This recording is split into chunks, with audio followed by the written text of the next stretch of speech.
Okay, we can get started. Okay. Good morning. My name's Monica Bravo.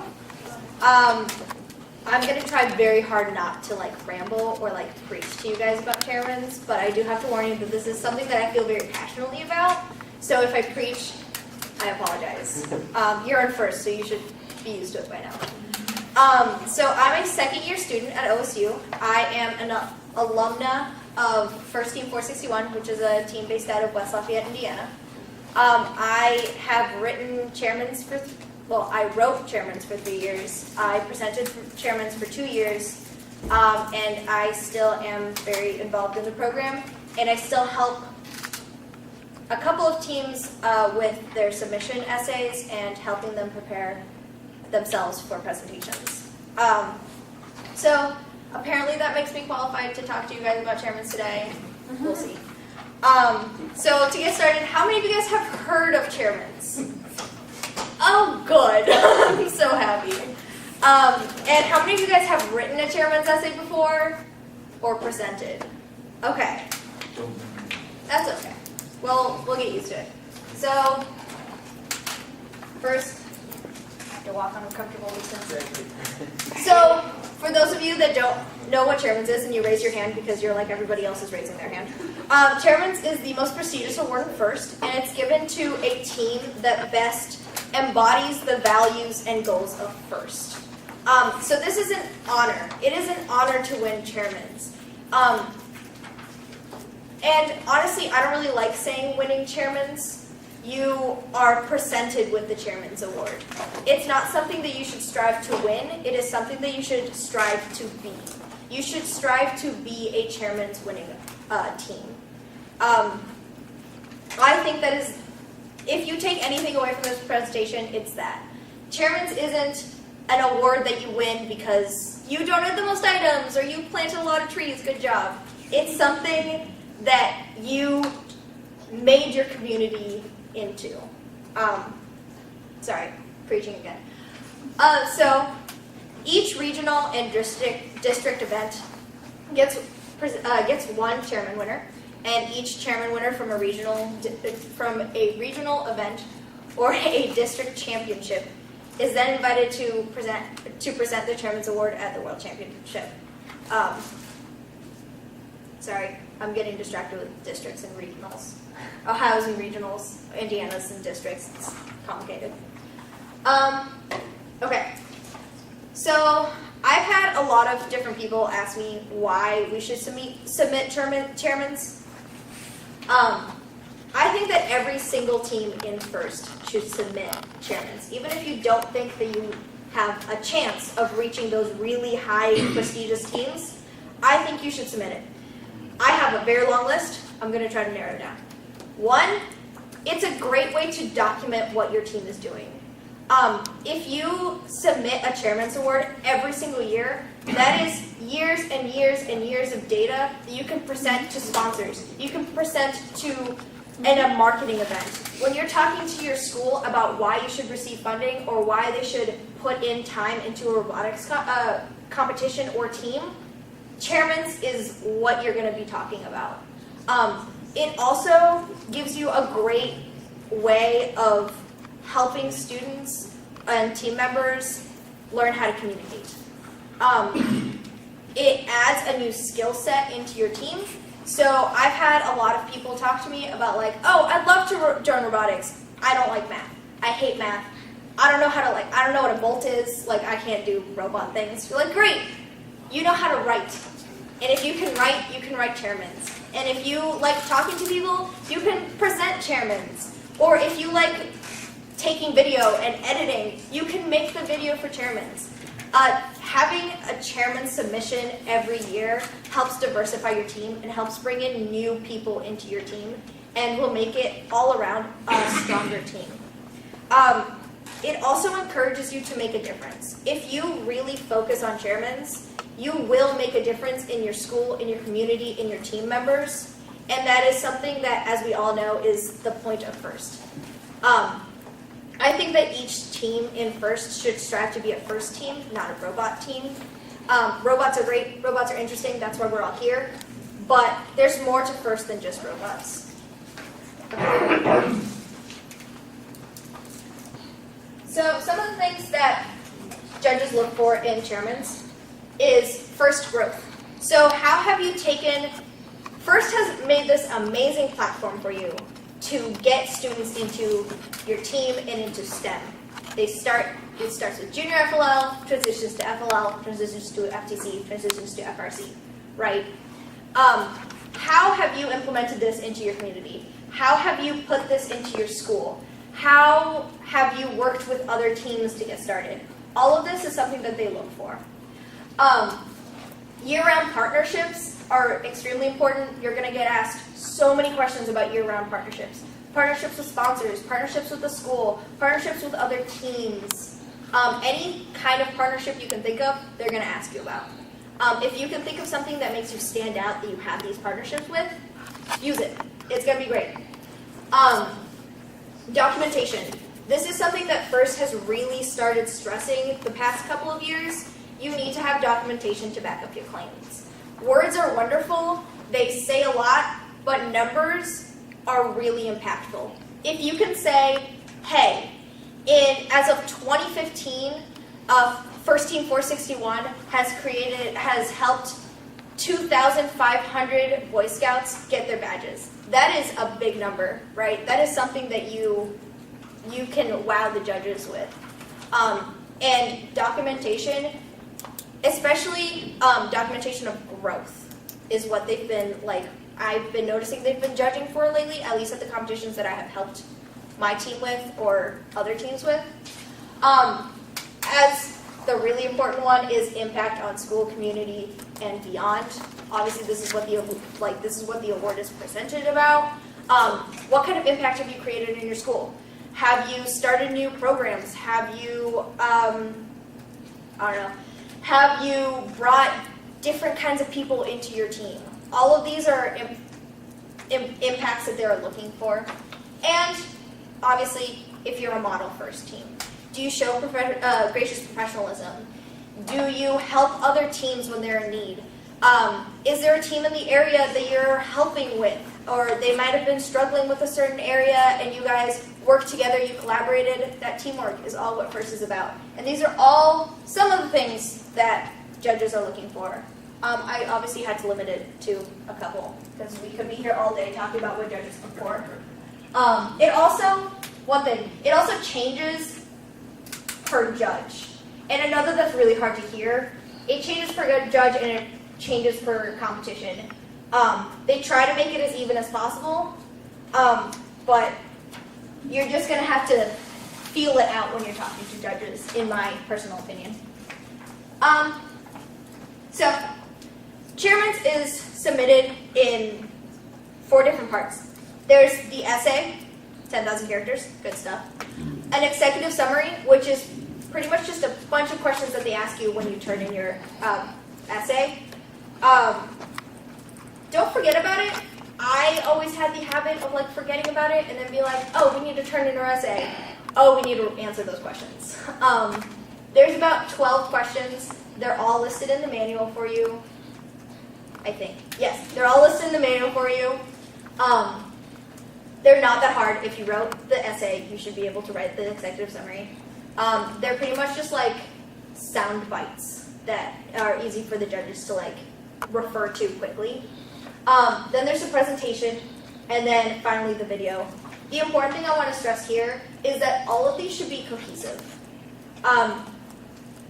In my opinion, you should have a cohesive essay, executive summary, presentation, and video. Everything should reflect your brand. Which is a point that I'm going to be talking about a lot, because I personally think that the most impactful chairman's presentations to me have been the ones that really go along with the brand. Like the Killer Bees. The Killer Bees have had some quality presentations, and they're all thematic about bees. And you're like, that makes so much sense because you're the Killer Bees, right? It would make sense if I don't know, First Team 461 Westside Bowling Region was it's about tsunamis. I'm like, what? That doesn't make sense. So I think that that's something that like a lot of people don't put a lot of thought into, but I think that's what makes a nice polished presentation and a polished presentation to the judges. Okay, essay. So the essay is what you should spend a lot of your time on, if you haven't already. It's 10,000 characters, including punctuation and spaces, and this is very stressful. I understand. I've written it. It's not fun.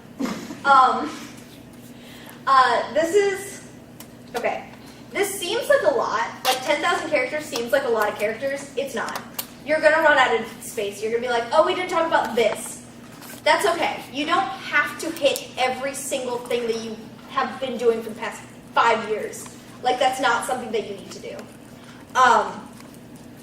What you should do, in my opinion, is you should talk about the facts.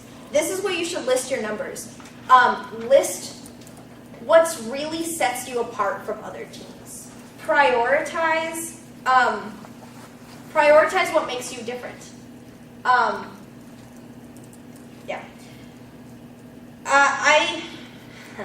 Okay, touchy subject. I don't think you should embellish. I think you should try very hard not to embellish on what you have done, but also don't undersell yourself. I've read a lot of chairman's essays from different teams who really undersell what they do. There are some really great stuff that every single team does that is extremely unique, and they're like, oh, we didn't want to sound like we're bragging. You don't want to sound like you're bragging, but you also don't want to downplay the difference that you're making in your community. If you think it's important, and if you're passionate about it, write about it with passion. You can definitely read that when you read a chairman's essay. When you've read as many chairman's essays as the judges read each competition, and if you write your essay with passion, it comes across, and it makes an impact. One thing. It's better to write in depth about the things that make your team unique than to write vaguely about everything that you could possibly do. So this essay is submitted through STIMS. I hope you guys all know what STIMS is.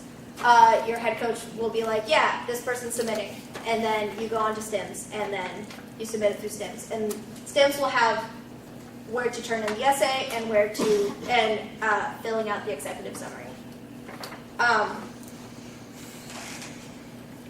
The executive summary must be completed to turn in to be eligible for the award. Do not forget about the executive summary. Don't leave it for like 11:30 right before it's due.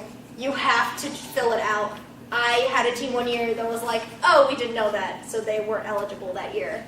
Please fill it out. It doesn't take that much time, but it's important for you to be eligible. So a couple of writing tips for the chairman's essay. Please, please, please, please start early. Do not leave this for the last minute. This is something that you're going to want to rewrite so many times. From my personal experience, I'm not telling you this is the way you should do it, but this is the way that I did it on my team with my co-writer. We always started in like June. In June, we started thinking about what we wanted to write. We didn't start writing, we just started thinking about it. In August, we would try to pick our theme or how we're going to organize all of our information. By September, October, we were starting to write our rough drafts. By November, December, we had a draft written or a couple of drafts written, and we were deciding which one sounded best. By January, we were refining it. And by the due date, we had rewritten it so many times that I wanted to burn the essay. That is how much we had rewritten this thing. Horror story, my senior year, it was about 2 weeks before the deadline when we decided that we really didn't like what we had written. We thought it didn't represent our team, and we were like, this is fine, we'll just rewrite it. How hard can it be? Real hard, let me tell you. So about 2 weeks before the deadline, we started completely from scratch. We chose a new theme, we chose a new way of organizing, we chose a new emphasis, and we rewrote all of it. I didn't sleep for 2 weeks. Don't do that, please. Start early. It's gonna really save your life. Moving on. Everyone and their mother should proofread. And that's not a saying. Literally have mothers read it. Have parents read it. Have English teachers read it. You have these wonderful resources at your high schools or in your community that most teams don't take advantage of. You know how many English teachers there are in your school? You know how much they love it when you're like, hey, I care about this thing. I'm really passionate about it. I'm so passionate about it. I wrote an essay about it after school for no reason. Can you please read it? Except, do ask them well in advance. Don't be that student that shows up to your teacher's classroom 3 days before something is due and hey, can you please read this? Okay, thanks. And they'll walk away. Give them plenty of time to proofread it because they're doing you a favor. And maybe write them a nice little thank you note afterwards. Be polite. Don't be rude to your teachers. It's not nice. Have your mentors read it. One thing that I found that was very helpful, have non-chairman students read it. I think that every single student in your team should read chairman's before it's presented. Everyone should know what's in the chairman's essay. Chairman's, again, isn't just, you guys know by now how passionately I feel about this. Chairman's isn't an award, it's a way of being. It's a way of being a first team.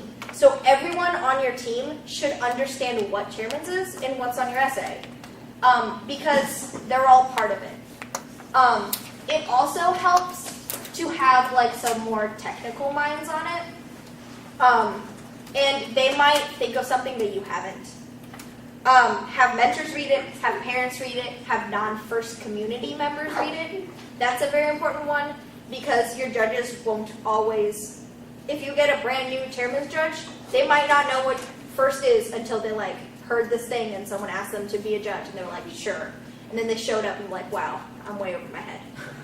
Have non-first people read it. You want non-first people to be able to understand it. There's a lot of jargon that we use that we don't really know that we're using it because we're so in the community. So please have non-first people read it. A very useful thing that my best friend and I wrote chairman's throughout high school. The way that we always wrote it was we would just kind of think out loud, and it would literally just be word vomit until something sounded right, and write that one down.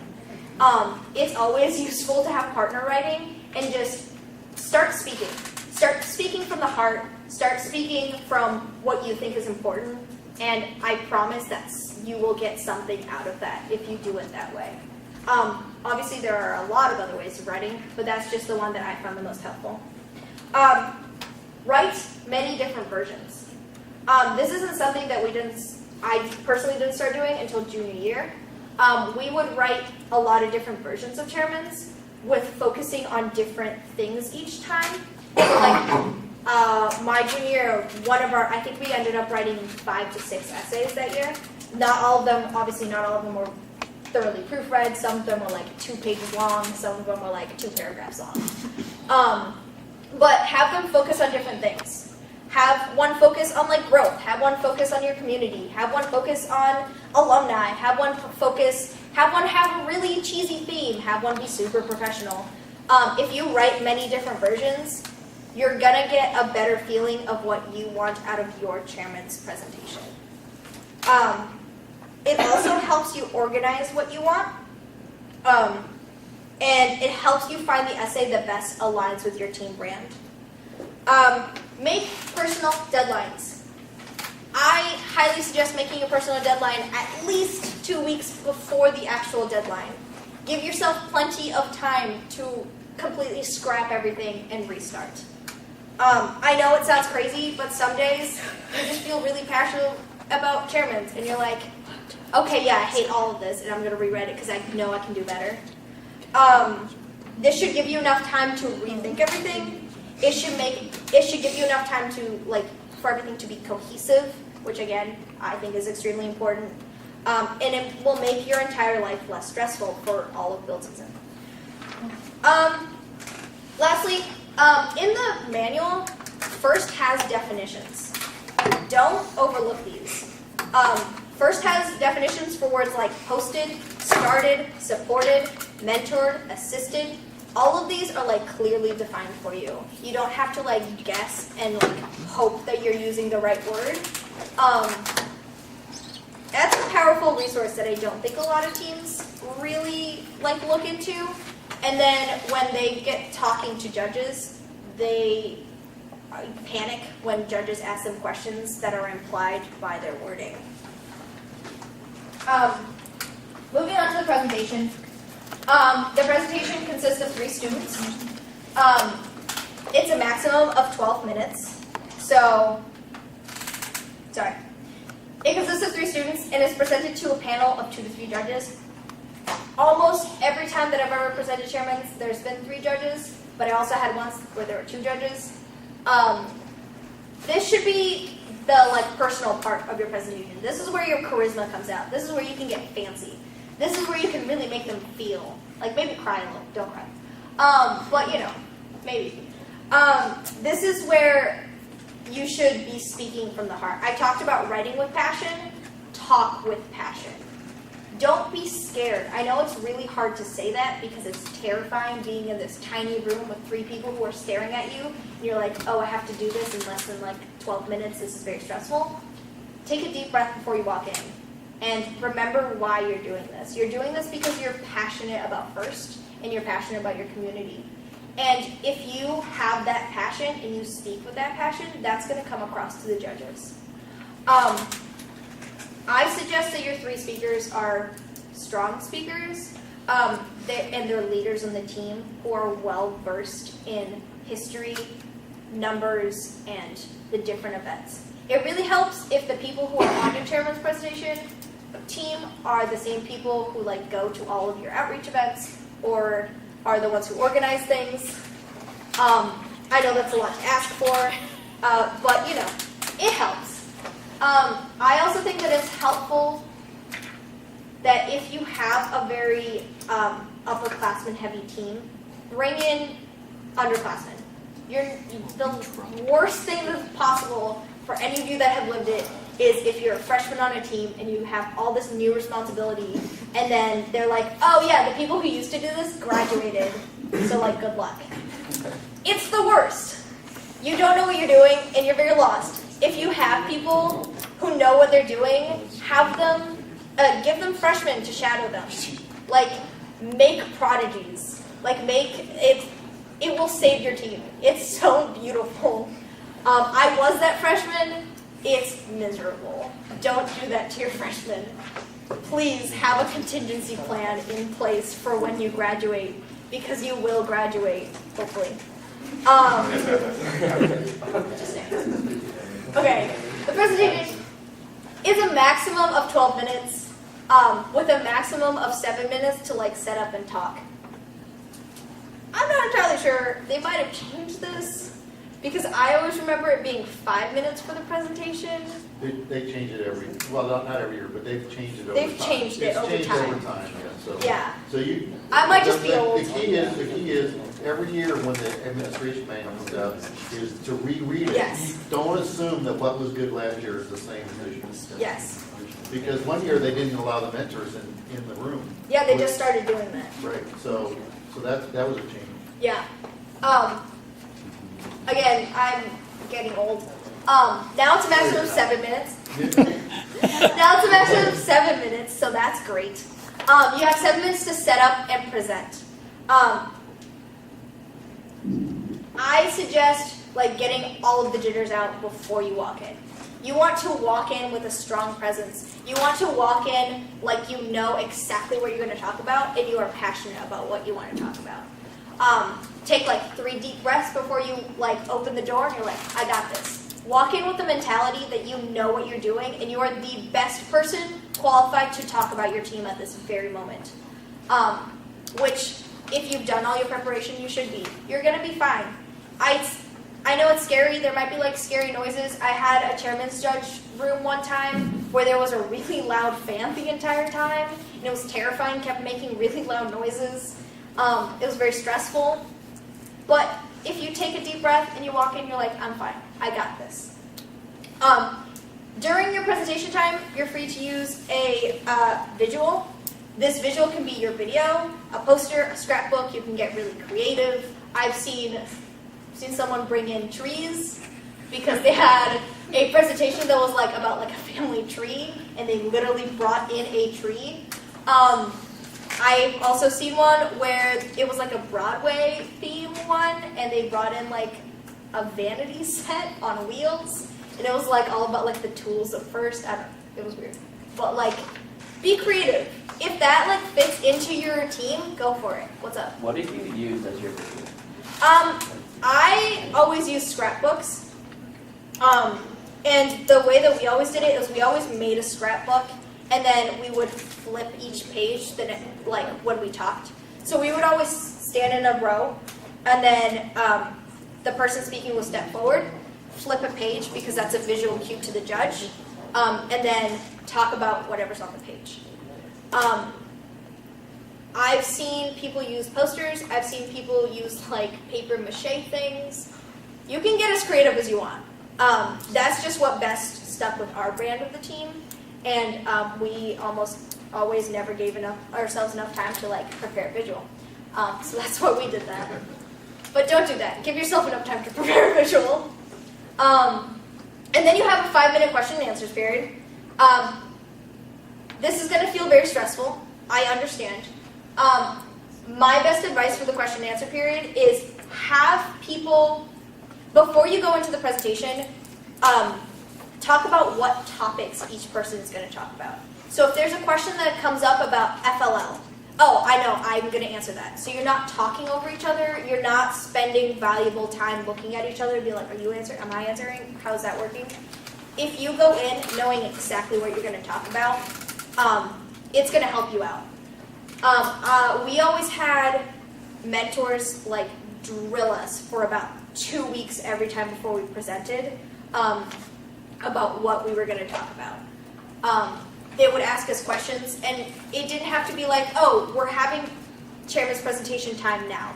It would be in the middle of me doing something. Be like, hey, what's the biggest impact that your team has on your community? And be like, oh, I know. Like, it's because it's very stressful to be in front of judges. Try to prepare yourself to not be stressed. If the more you prepare, the less stressed you'll be. But my senior year, I wasn't stressed. The first time I presented chairman's, I about passed out. I was so stressed. I like locked my knees. I was breathing irregularly. It was a rough time. I don't want to see that video ever in my life. Okay. There's a lot of resources out there, and I can also give you guys my resources for prepared questions that judges ask you. The one that really jumps to mind is, why do you deserve to win this chairman's award? Almost every time I've presented chairman's, I have been asked that question. And for whatever reason, it always catches me off guard.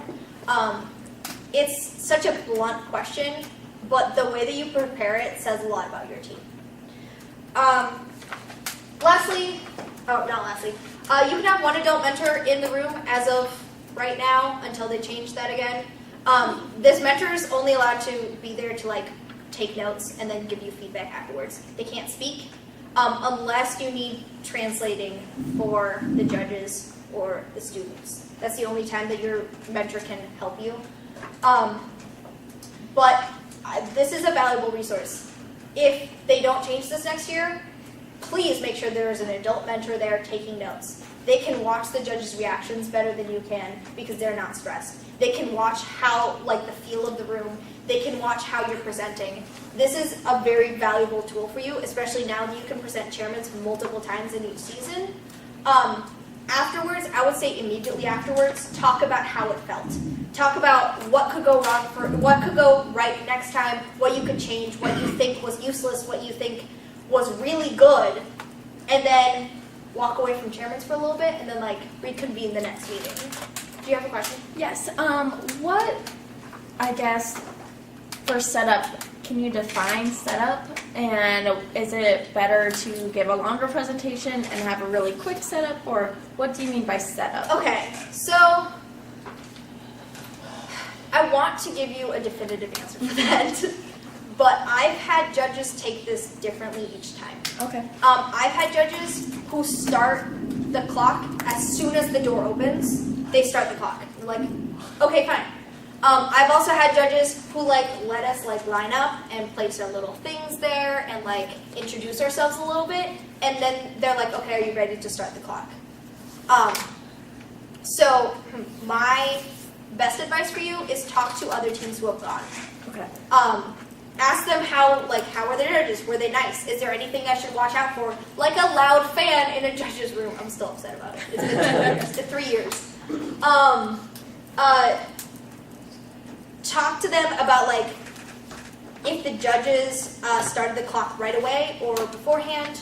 Our setup, because we had a scrapbook, was really easy. We lined up in a row. I was almost always in the middle because I'm the shortest.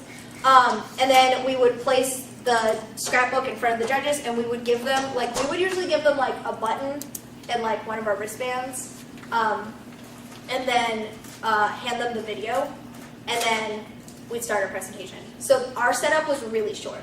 But you might have posters, so you might have to set up a tripod and then set the poster there. So it all depends on what you do personally, and it also kind of depends on the judges.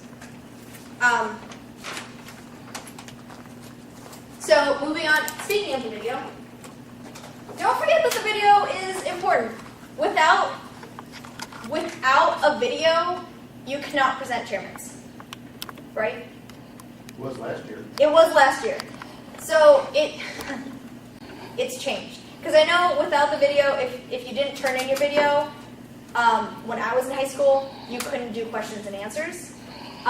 So you could present, but they couldn't ask you questions. You presented and you left. And then... It used to be you had to present, you had to file online first. Yep. And if you didn't file online, then you couldn't even interview. Yeah, you couldn't do. So I think every year it changes a little bit. I don't know what. as of right now, as I read it yesterday on the manual, you can't present chairmans if you don't turn in your video. Please don't forget to fill out your consent form. You can't turn in the video without the consent form. This is something that is constantly overlooked. I've had to print the consent form at competitions multiple times because it's something that just slips your mind, and you're like, oh, we have to present chairmans, so you're practicing chairmans. Please turn in your consent form and the video. Without it, you are not eligible to even interview at this point. This might change next season, but as of right now, that is how the rule stands. You're not really judged on your video. Your video does make an impression on your team, so you want this to be clean, you want it to be professional, you want it to be cohesive with your presentation and your essay, but it's not the focus of the award. So I think that the video is great because it, again, gives you a new skill set into your team. If you have someone who's really passionate about editing, this is where they stand out. This is where they get to feel like they are part of this team, even if they don't build robots, which I think is a very important part of the first team. Your video can include anything from original footage, voiceovers, photos, anything you can really think of that's not copywritten, you can include in your video. The manual has a way more in-depth list of rules and things that I can't really go into right now. Please make sure to read that before you make your video. Make sure that everything is crystal clear when you are making a video so that it's you are eligible for the award. Yeah, that's pretty much all I have to say about that. I have a question. Yeah. What do you recommend in the video? Do you recommend a lot of pictures? Do you recommend interviewing team members? What do you recommend for the video? Okay, so I've seen some videos that are very thematic and they go with the theme of chairmans. I personally like videos that show students. I like videos that have interviews. I like videos that show the passion that people have for FIRST. Because you have your essay where you get to write your passion.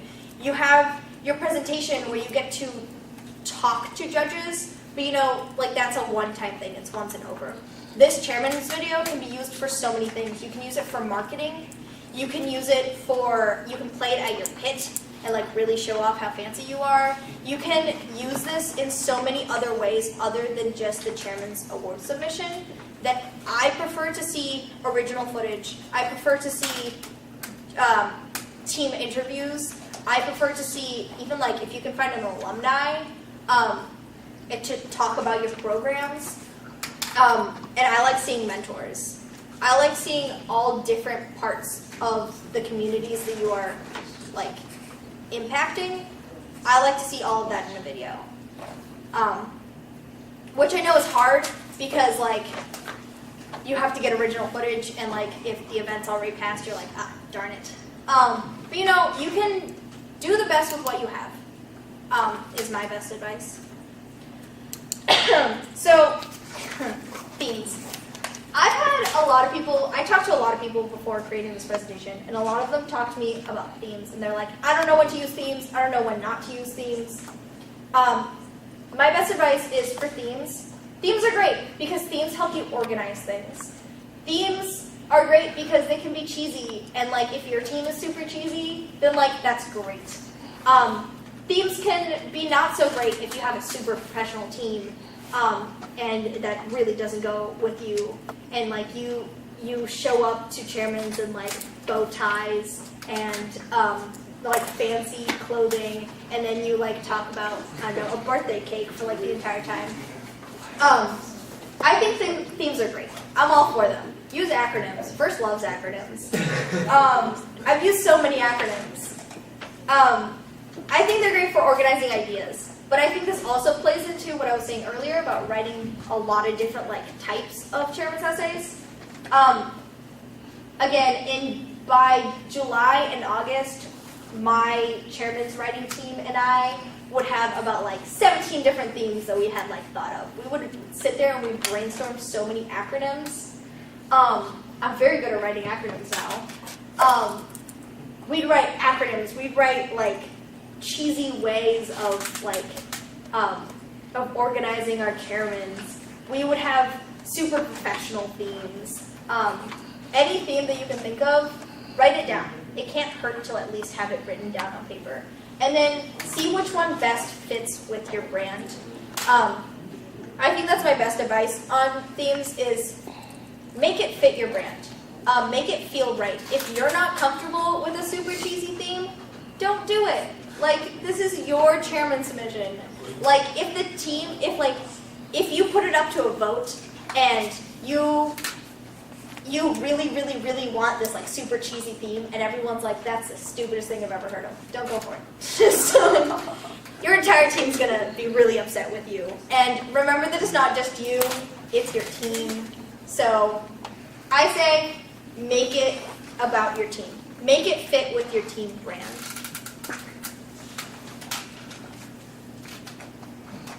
And lastly, I listed a lot of resources. There are so many resources out there for chairmans. They're great. I can't even begin to tell you how amazing these resources are.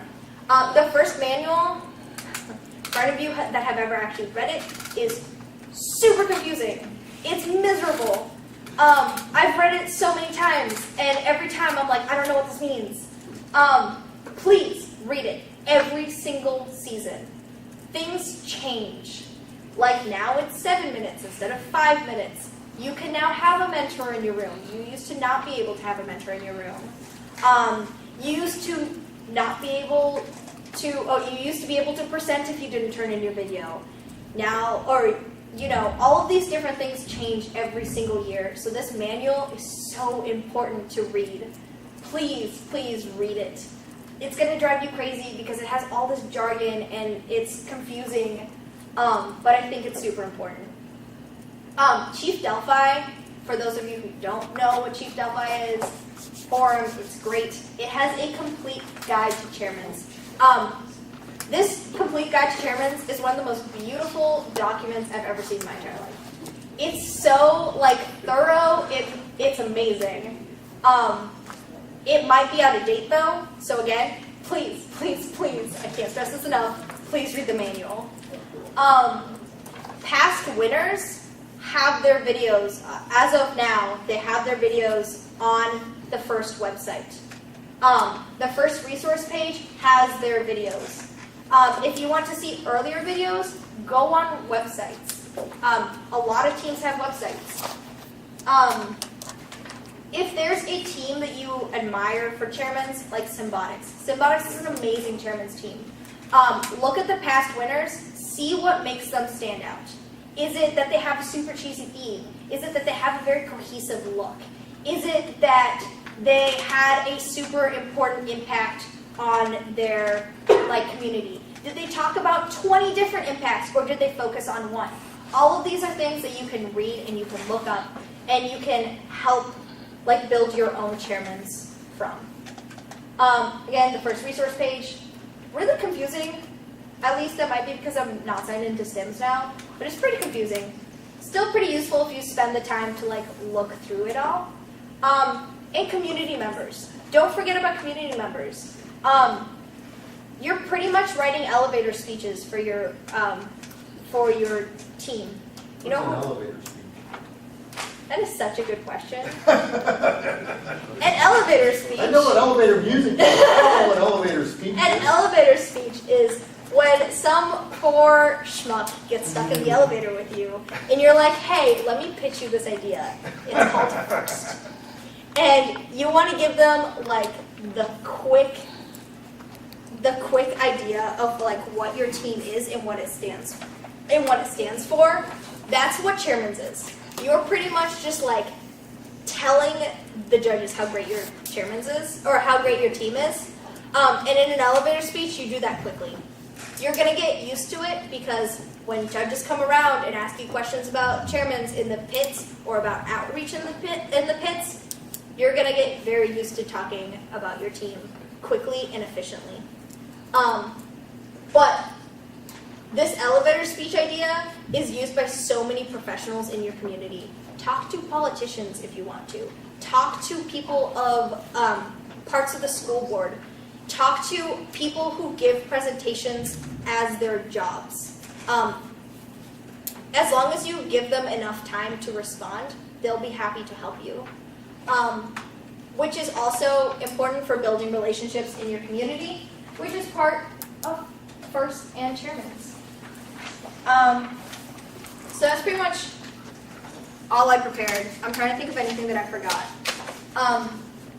You can feel free to email me. I do get to read quite a few Chairman's essays, but I will be more than happy to help you with any questions that you have. If you want me to read through your Chairman's essays, as long as it's not the day before it's due, I'll be more than happy to read through it. If you want me to read through your presentation, I'll be happy to read through it. I'll be happy to answer any questions that you guys have. If you do give me enough time to respond.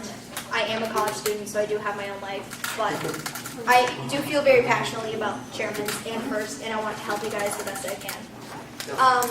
Is there anything I wasn't clear about? Yeah. No, you were very clear. Okay. That's not what I asked the question about. But from the very beginning, you talked about the team's brand. Yes. But you haven't talked about how do you develop the team's brand, because it seems like that's underpinned everything that you talk about. So it's not really on topic, but it's not on topic. Yeah.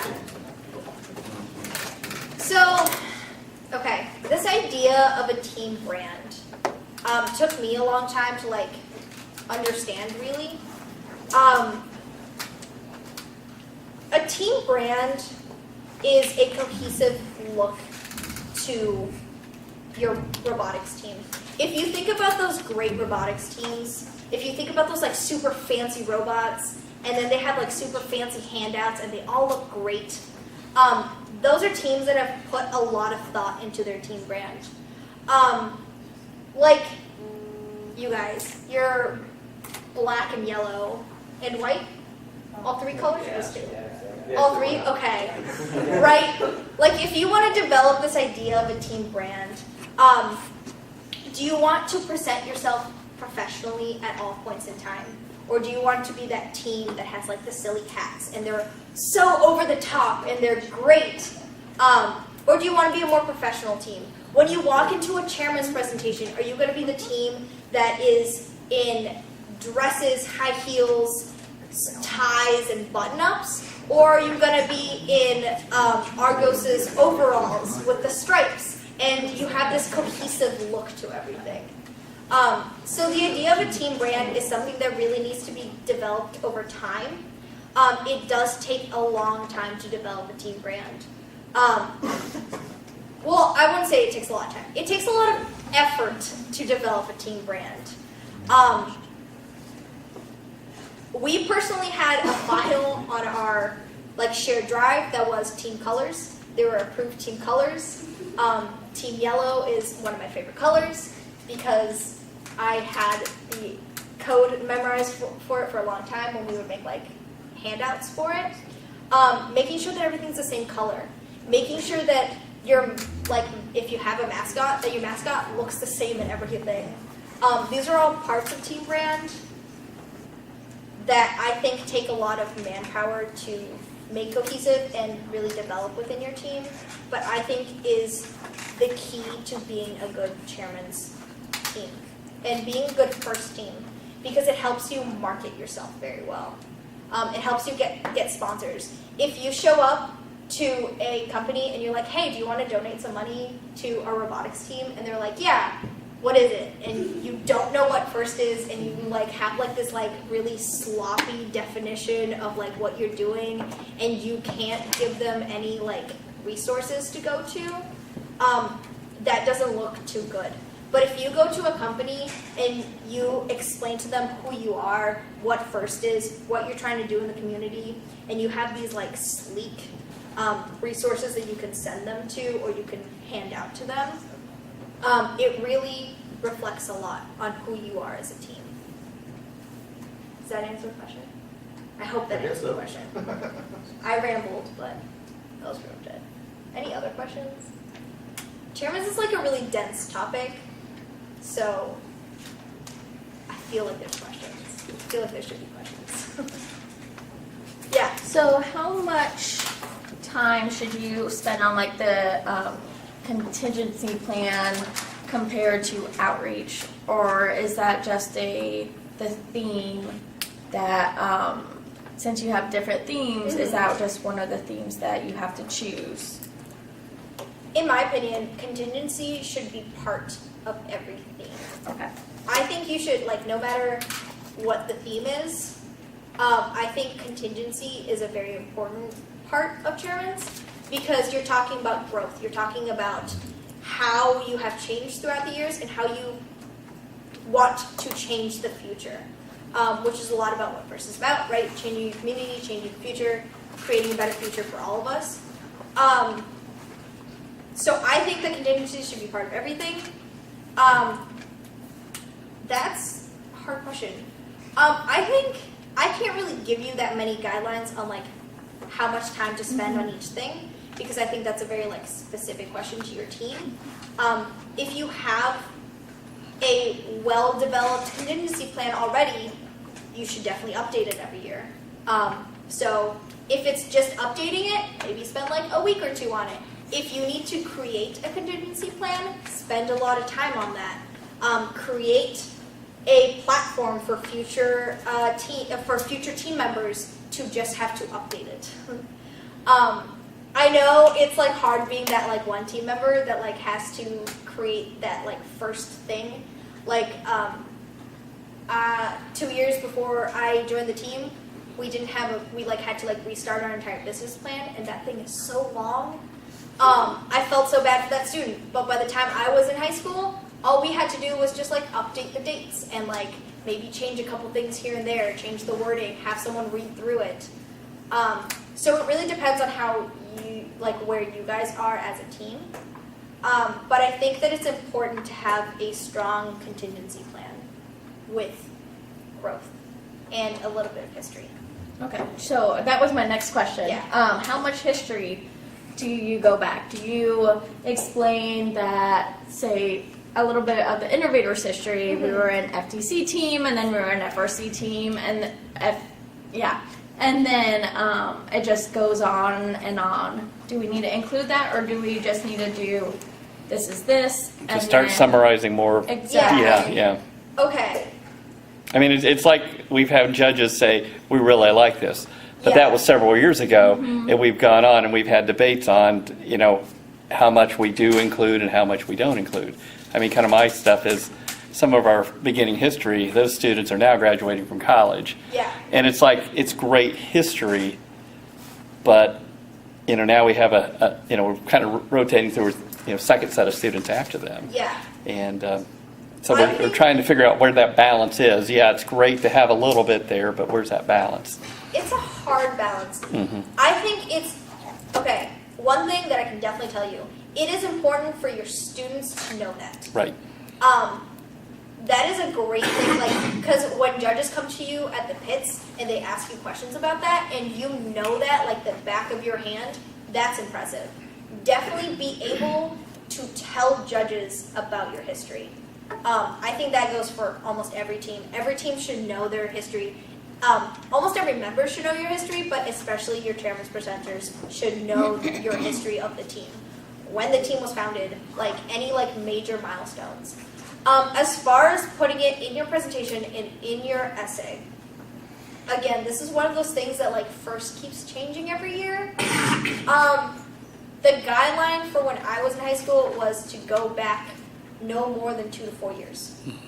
I know 2 years ago they had a hard, fast rule about it that you couldn't go more than 5 years or more than 4 years, something like. It was like after I stopped writing chairmans.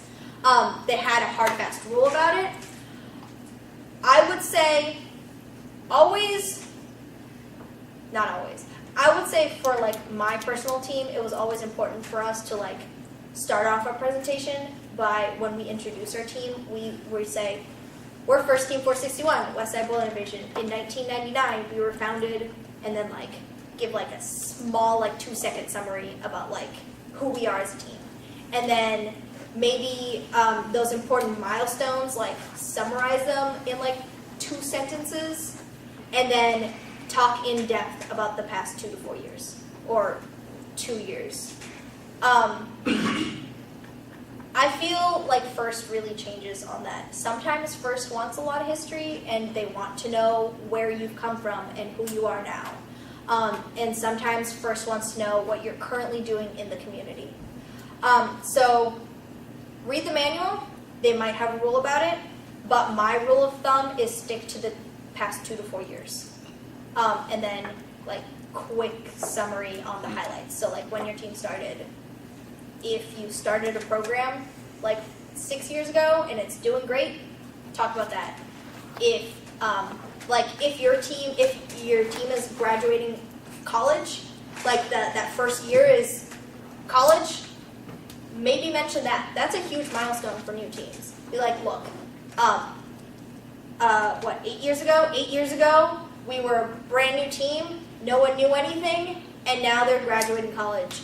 Blank % of those students just graduated or something like that. Does that help? Okay.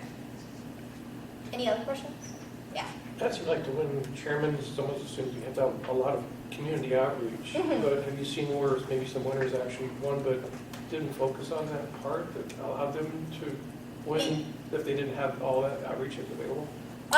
Okay, one of the concerns for chairman's teams or teams who want to be chairman's teams but aren't, is about outreach, or like, who has the funding for this? Like, I've heard from teams, they're like, oh, we would love to be a chairman's team, but we don't have the funding to do that. I've read essays of winners that didn't have this great funding, or didn't like do things with state legislatures, or do things like that. If you can make an impact within either your students or the school, and then you're talking about how you want to expand that impact, I think you can win a chairman's award. It depends on the specific, like obviously it depends on the specific competition and who you're competing against, but I've seen teams who aren't currently, who are very young teams who aren't currently doing a lot of community outreach, but they're getting to that point, because obviously like that's part of First, is that community outreach and building a community and building those partnerships. I've seen very young teams win chairmans like that. I think one of the important things is if you don't have community outreach, to talk about your partnerships. If you have partnerships with your schools, or if you have partnerships with your mentors, or really talk about those relationships in that teamwork sense that First loves, I think it's possible.